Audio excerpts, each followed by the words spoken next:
Morning on this cold January morning, and this is Deborah from Mother Murphy's Beyond the Tea Room for another episode. And today our special guest is Geraldine. Do you want to introduce yourself? Hi there, I am Geraldine McFaul. I'm from Glasgow, and a couple of years ago, 2023, I walked for 6 months from my front door in Glasgow to Rome. Just a bit of a stroll then. Just went for a walk and didn't turn around and come back. Yeah. So we're going to talk a little bit more about that whilst we're making a recipe. So normally we'd be making recipes out of my book. We kind of today, but I think it was in November, I was out doing a talk at a school in Girvan, and because Florence is not a very adventurous border collie and everything, I was getting the children to think of an adventure for Florence, but also for us to design a new biscuit. So they came up with lots of flavours, and there was all sorts of flavours and tastes and textures and shapes. And I tried to combine as much as I could without it being a ridiculously biscuit. Stew pot. Yes. So I made something, and it turned out to be, and the story tells you about this, it turned out to be the Girvan coconut mint choc chip delight, which is like a biscuit sandwiched together with mint cream. And I used ground almonds in it, but it was only the first time that I'd made it, because it was a new recipe that I'd kind of created. And I'm always up for, let's try and make something a little bit better. Let's see if we can make it nicer. And at Christmas, I was making my shortbread, and I used semolina in my shortbread. And I was like, I wonder what it'd be like if I replaced the ground almonds with semolina, because I don't need these to be gluten-free. So whereas semolina is not gluten-free. So I was like, maybe I might just try it. So today is An experiment. So it will be a success. A success, yes. Yeah. So that's the difference between talking to other people and talking to Mr. M. So I was telling Mr. M this morning what my plan was, and he was like, what if it don't work? And I was like, whatever it is will work. Even if it's not quite what you expected, it'll still work. That's it. So we have caster sugar, we have polenta, ground polenta, which gives, it was something that I used a lot when I was doing the gluten-free baking, and it gives a nice texture, but also a nice colour. Sometimes the gluten-free bakes didn't brown quite as much, so it gives a nice flavour and a nice colour. Can I ask a question? What's the difference between polenta and semolina? That would be a very good question. Is that a technical question? That's perhaps a technical question. Right, okay. So the polenta... It looks similar. It does look similar, but the polenta is more of a flour replacement. Right. Whereas the semolina is kind of gives it that kind of melt in the mouth, shortbready taste. The semolina, the polenta doesn't do that. That gives it more of a crunch. Oh, okay. So it's going to be a cat. See how it works. See how it works. And this is plain flour. When I made it before, I used rice flour. Oh. And I was like, rice flour, semolina. When you're making shortbread, you would either use semolina or rice flour. And I thought, maybe I don't want to use the both. So it will be what it will be. So your job is to mix all these together, and we're going to mix it in the food processor, which will be a bit noisy, but we'll just cut that bit out. So caster sugar, just pour everything in. Yes, nice and simple. Simple recipe. And then we've got the polenta. Just have a feel of that. It just feels nice and... Oh, it's not as powdery as it's not as crumbly as I would think it would be. You can actually get... that's fine polenta, and you can get a coarse polenta, which is a really crunchy one. And then you can get fresh polenta, which is like a dough.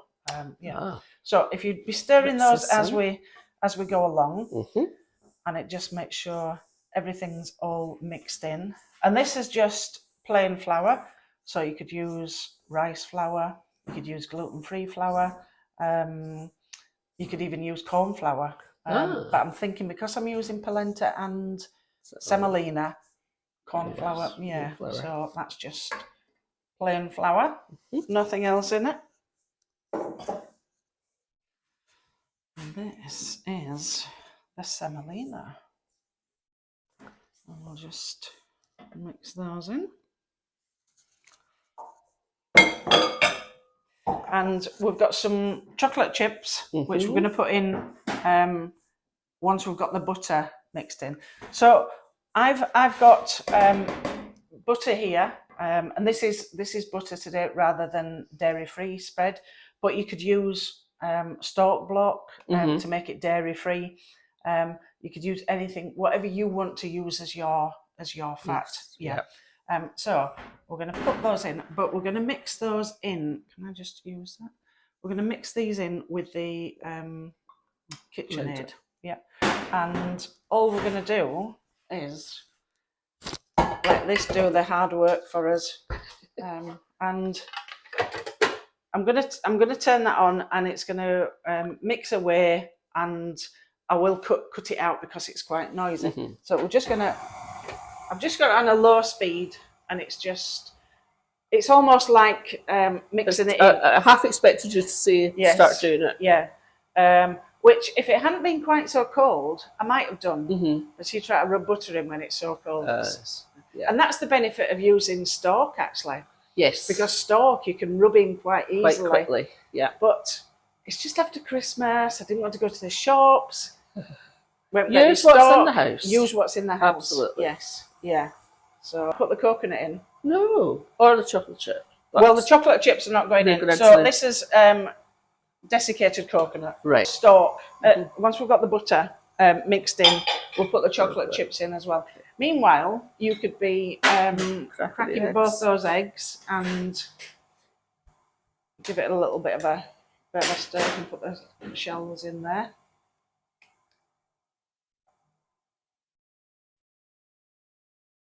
Do you have to, where you are, do you have to recycle your food waste? In theory, yes. Yeah. I must admit, I'm not always best at it. Yeah. But yes. So these would go in so these go into the food waste. Yep. That's fine, is that? Yep. Just about done. There's a couple of large bits which you can just kind of get rid of. But the majority is mixed in. Well. Is mixed in quite nicely. That's how we'll just put the chocolate chips in now before we put the egg in.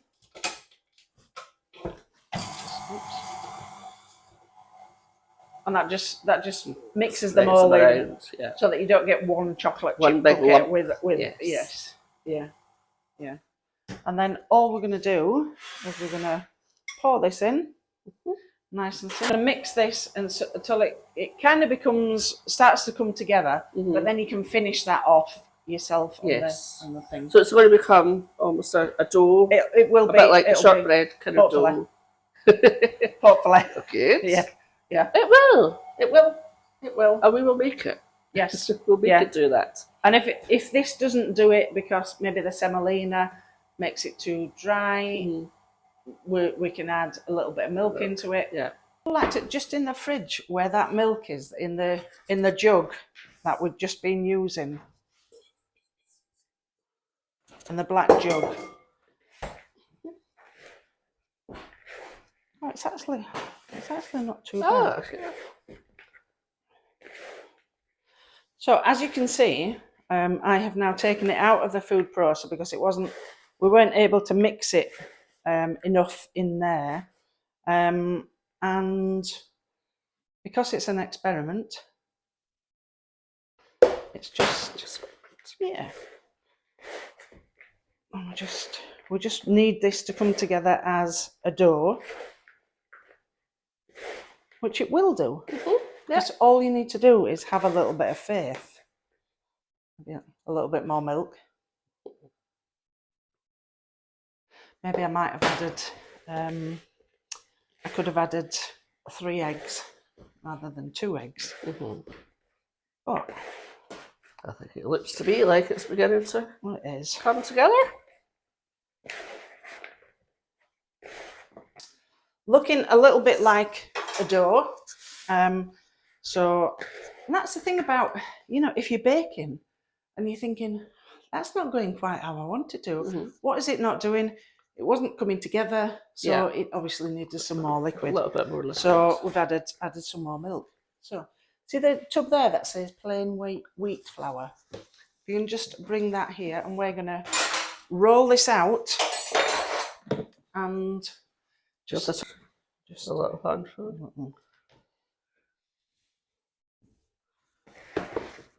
What we're going to do, I'd leave that out because I always like to dip my cutter in the flour each time.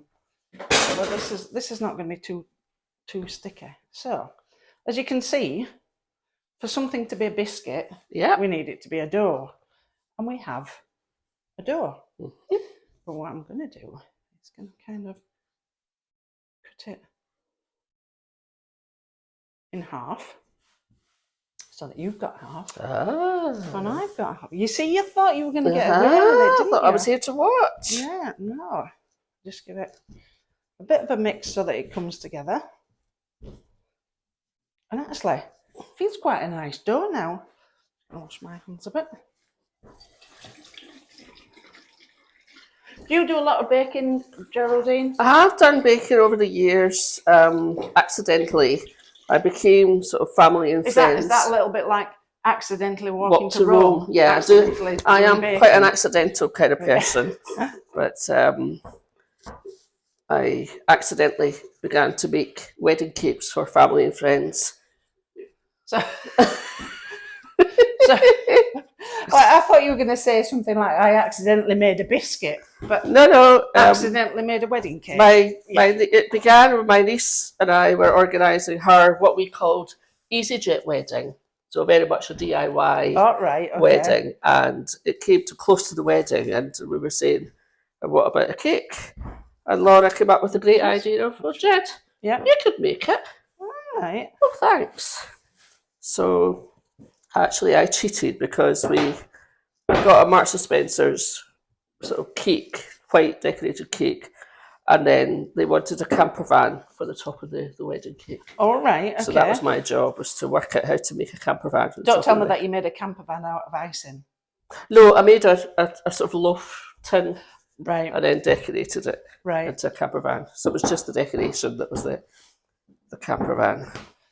So these biscuits, when I made them, I actually like cream biscuits, but when I made them as my sample, just when I was designing this recipe, I was like, I would have quite liked it just as a biscuit, without the cream in the middle.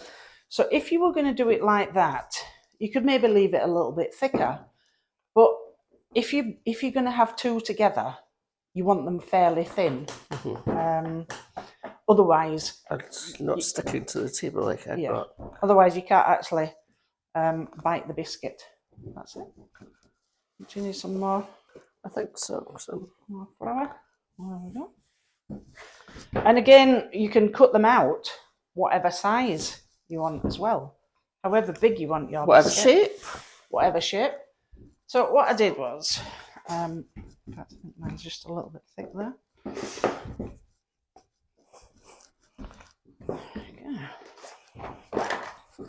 So you could go really ginormous. Oh, but I think if you were just having it one piece, that would be okay. But I think to have it two, and that's the one I made last time. Yeah. And I actually thought it was a bit big. Okay. Because it was two together, and I've made them a bit thick. So you can decide. Yeah. I think. Even that. I know. You see, I think I'm going to go for this size. You could go really, really tiny. You get lots of them then, because you're allowed to have two then. You could, yes. You could. But then it'd take us forever to roll them out, wouldn't it? Go for a combination between that one and I'm going to go with that one. And you can have it plain or crinkled. I like the crinkled. Yes, yeah. And if we just put, and this is what I was saying about having a little bit of flour. And I have trays. Oh, like I prepared earlier. Yes. Now, these don't spread very much. Okay. So you can Is actually this the put right them... thickness? Yeah. Yeah. Yeah. They're Yes. not consistent, Yeah. but Yep. And then I'll get mine.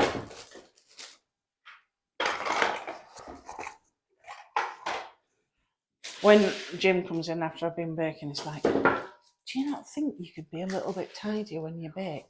So all the mess just behind me, just ignore that. we just leave it. Yeah. So let's put that in there. And we're just gonna chop.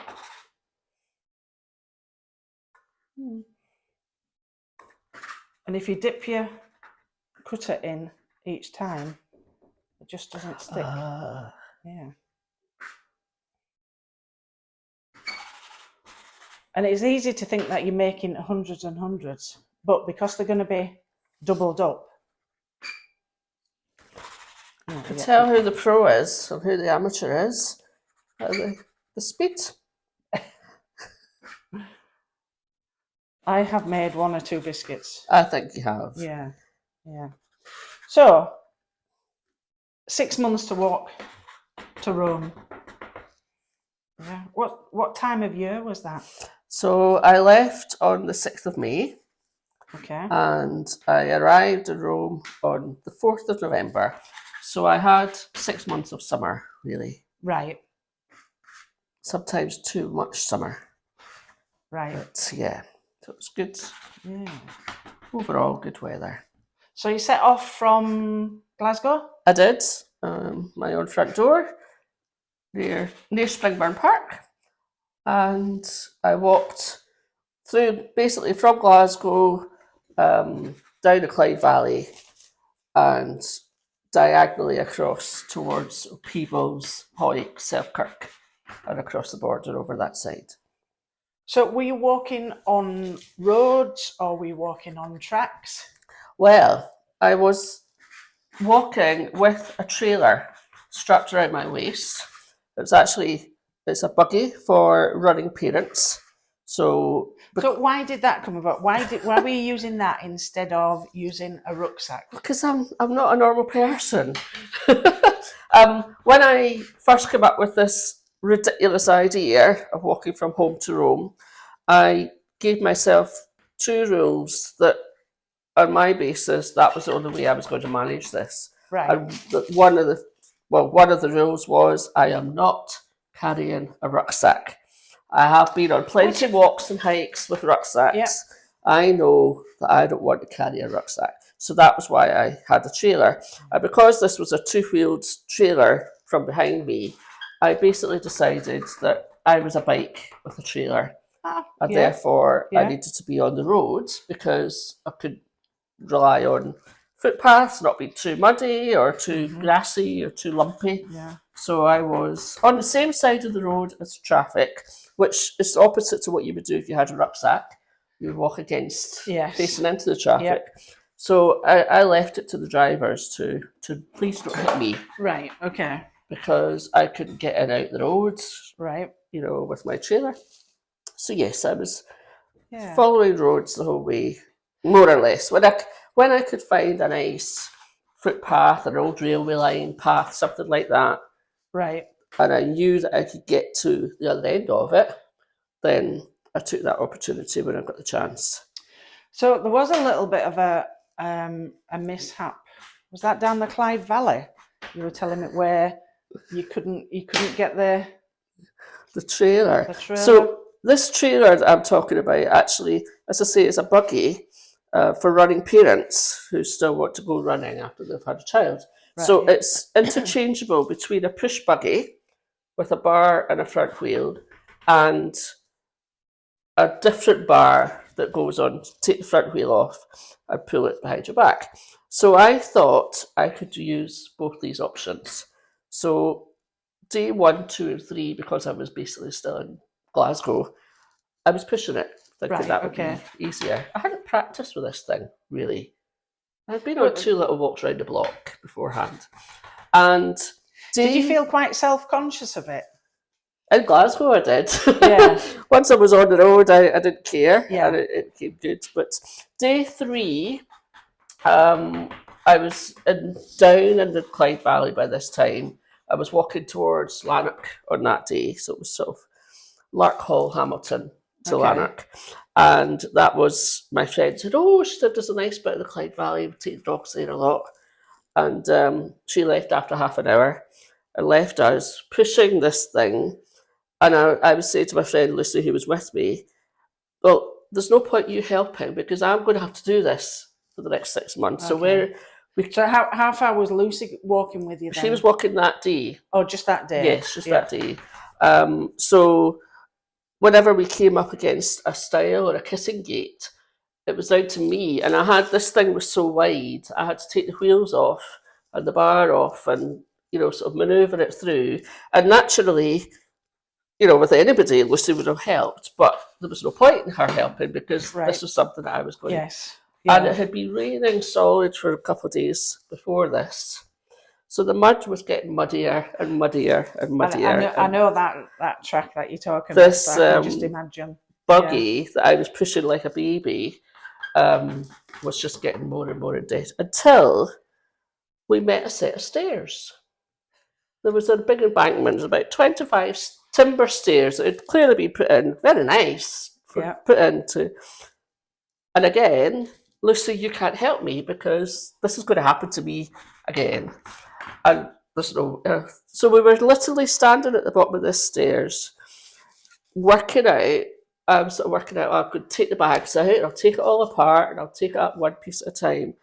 And a man came along with a big German Shepherd dog and he commented, I can't remember exactly what he said, but he commented, what on earth are you doing bringing a baby out in this weather, in this mud? Because he could just see these 2 women standing at the bottom of a set of stairs with a buggy. Right. And of course we explained, well, we had hardly finished explaining when Barry just took the trailer, lifted it and marched up the stairs. And when he got to the top of the stairs, I was thanking him profusely. That's fine, he said, and he carried on walking for 2 hours, pushing this thing through the mud. Right. Amazing. So that was my first. They're good people. Yes. All the time. And I think adventures like this is when you find them, isn't Absolutely. it? Yeah. So he was my first official kind napper. Kind napper. Being kidnapped with kindness. Right. So, it was amazing. I mean, it would have been ridiculous, the pair of us trying to push. I don't think I would have got to Lanark that day. Okay. In the mud. I'm just going to scoop. Yep. And then I've maybe not got the most out of this, but that doesn't matter. We can roll them again. Yep. So, I don't think I actually asked you why did you walk to Rome? I don't know. I don't know, Zan. The story that is the truth, the story that I tell is that back in 2016, at home, and I had a thought, I've never been to Rome.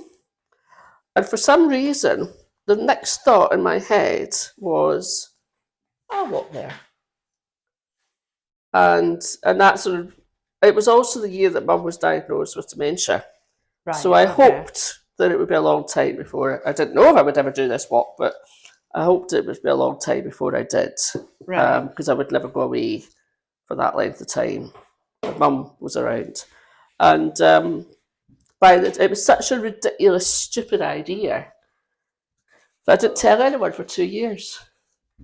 And by the time I started to tell my friends and folk about this idea, I had my 2 rules in my head. I am not carrying a rucksack. Okay. And I can go with that because you set off on a walk and you think, the rucksack doesn't feel too bad. And an hour later, and you're walking on your knee. I've done enough walks. And my other rule, bearing in mind I haven't done any planning for this, is I am not going over the Alps. I'm going to find a way to get to Rome. I don't do hills. I get out of puff really easily, and I am not going over the Alps. So I first got to know Geraldine when you were doing a talk for the Rotary Club that I'm in, and you were telling this story, and I was filled with horror that you wouldn't want to go over the Alps, because I'm not one for going abroad, but I think if anything, I would love to go and be able to cycle over the Alps. Mm-hmm. You know, being a racing cyclist many years ago. So I was like, oh gosh, I was so disappointed that you didn't How want to go pathetic over. is she? Not wanting to go over the Alps. No, but you did go over the Alps. I had to go over the Alps. Yes, yeah, I really didn't want to go over the Alps, but yeah, it turns out I had no choice. yeah. And were you glad in the end that you went over the Alps? I am. Yes. Because although I had this fear of the hills, actually it turned out only to be 3 days of the intense climbing. And again, so were you walking on the roads going up the Alps? For those 3 days going over the Alps, and I had to come up with the logistics of, there was no way that the trailer could do it. A little bit like that Clyde okay. Valley walk. Yeah. And I suppose the nearest, if anybody's familiar with it, the nearest alternative or example would be the West Highland Way. Oh, right. Okay. Yes.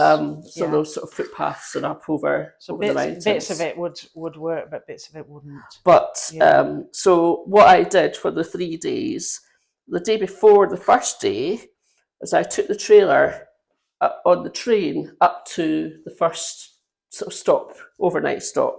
Right. And I left it with, I'd arranged to leave it with a host family in their garage until I went back down on the train.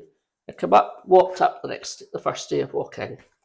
So did you have all this planned before you set off from home, or was it a plan as you go? The whole walk was a day-by-day plan. Right, okay. As in, this morning, waking up, having a look at Google Maps, how far do I need to go to get to somewhere, or how far do I feel like I could go? How hilly is it? Yep. And so I never knew each morning where I was going, how far I was going, where I was sleeping, and how I was sleeping. Right. Each night. Yeah. So these 3 days of the Alps, actually, I worked them out 2 days beforehand. Right. Okay. And that was because it really needed to be worked out. Yeah. Because, but yes, so it sounds like a little bit like a ridiculous, unplanned adventure. But in some ways, I think that's what made it better for me. Yeah. Because it meant that it was completely flexible. There was no rules. How long did it take you? How long did you take walking through the UK then? I was in the UK until, so it was about 2 months. I think I got down, I left on the 6th of May, it was about the 6th or 7th of July, I got to the south coast. Right. And then I spent a few days procrastinating. Because in the UK, for all that I was making up my journey every day, I was familiar with country roads and, you know, the right side, driving on the right side or the left side. All of a sudden, I was, that's the end of the UK. I'm going over to France. I don't speak French. The drive on the wrong side of the road. What are the roads going to be like? Am I going to be able to work it out? So I procrastinated for a few days. Right. I was staying with a friend, and eventually she persuaded me to book a ferry so that I was actually going to go and carry on in France. So you were telling me a tale about a scary pub. Oh.